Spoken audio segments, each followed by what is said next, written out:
easy to take Sydney for granted if you're a Sydneysider. You think of it as a place to live in, a place to work, a place to eat and sleep, a place to play. A city that has faults but retains its character. It's a city to be proud of and to enjoy living in with one's... But this is also Australia's biggest city, the city that the man from the outback visits once a year, the city of the new arrival taking his bearings, and of the tourist passing through. The visitor's first call is always to the bridge, for seeing the bridge is like hearing Sydney's signature tune. It's an introduction.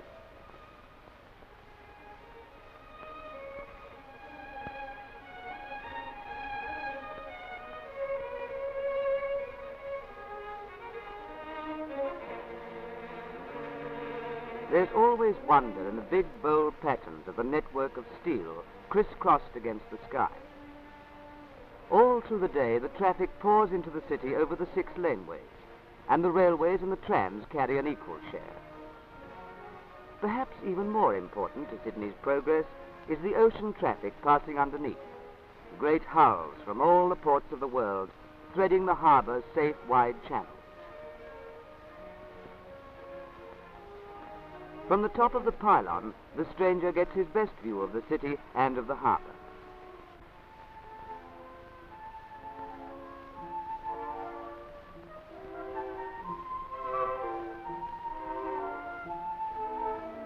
There's not a moment of the day when there's not something to look at, even if it's only the ferries plying backwards and forwards between the city and the suburbs.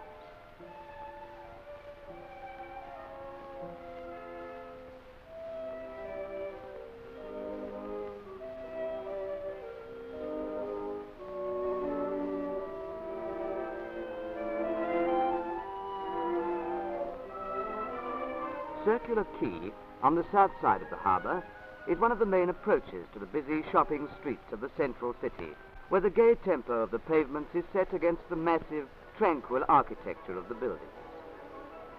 And just as the cities of the old world are given character by the materials used in their construction, so Sydney's tall and gracious buildings have something of the native dignity of the nearby hills from which the building stone was cut.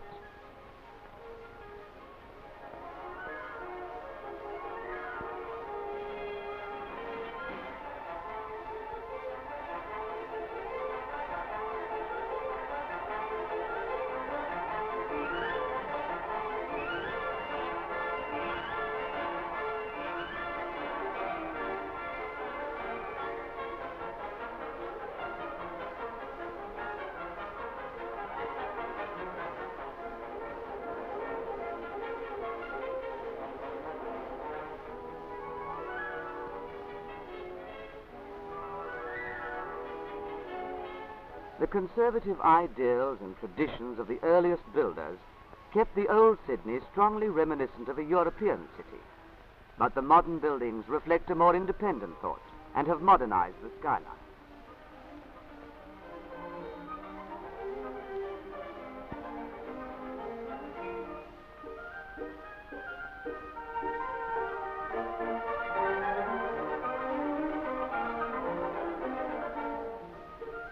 You can't see Sydney without learning to love Hyde Park, the best known of the broken chain of green reserves that bounds the business section.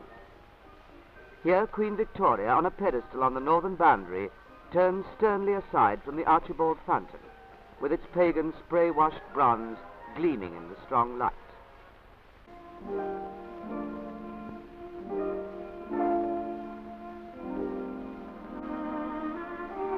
People come to the park to eat their lunch or to sit in the sun. They come for dozens of reasons, or for no reason at all. The chess players are here in all weathers, fighting out their battles long after dark. And on a nearby green, the bowlers engage in their friendly competition.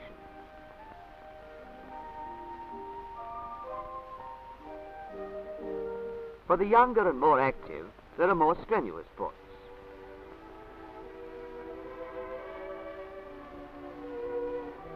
Overlooking them all is the Anzac Memorial, with its pool of remembrance. There's remembrance, too, in the sunken gardens laid out to the memory of a loved king George VI.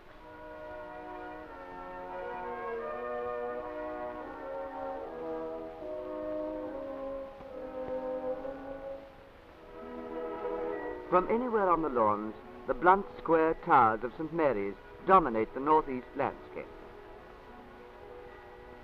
The Anglican Cathedral, St. Andrew's, stands a little way from the park in the busy shopping centre of George Street.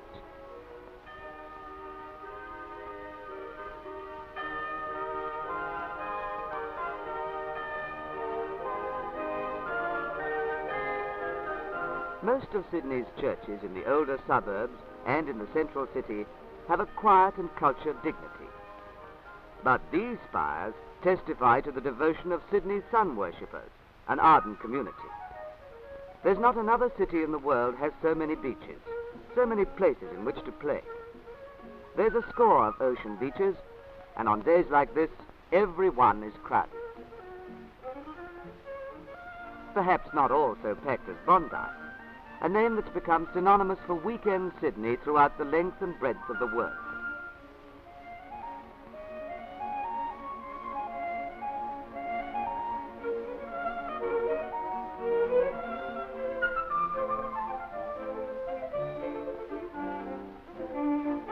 Everyone goes to the beach in Sydney, some to swim and some to watch, and some just to stand around doing nothing in the sunshine.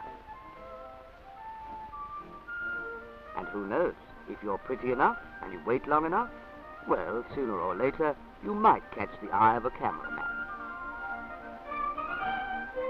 Not everybody likes the surf, but everybody swims in Sydney. Inside the harbour and all along the coast, there are swimming baths and rock pools everywhere.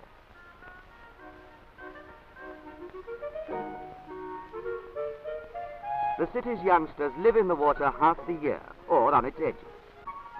When you've seen the bridge and the buildings and the parks and the beaches, and if you're tired of watching people at play, you might consider a visit to the zoo.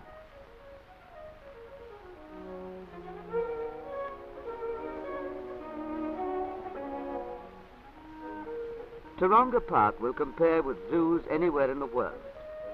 Attractively situated on a hill overlooking the harbour, its animals enjoy the maximum of freedom, with space and air and room to move about. For adults and children, the zoo is one of Sydney's most popular picnic spots.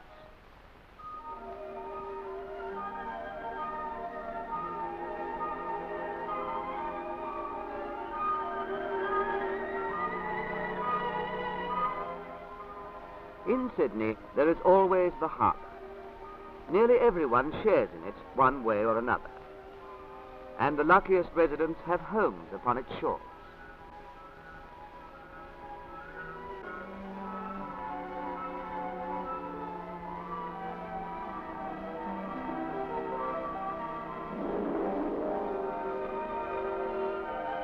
There is hardly any spot in the city where you can overlook the fact that it was the sea that gave Sydney her strength and her beginning. It was here, on the shores of the harbour, that Australia's first settlement was formed. Since then, the sea has supplied her with a generous share of the world's trade, as well as a playground second to none. Beyond all these things, it has made her beautiful.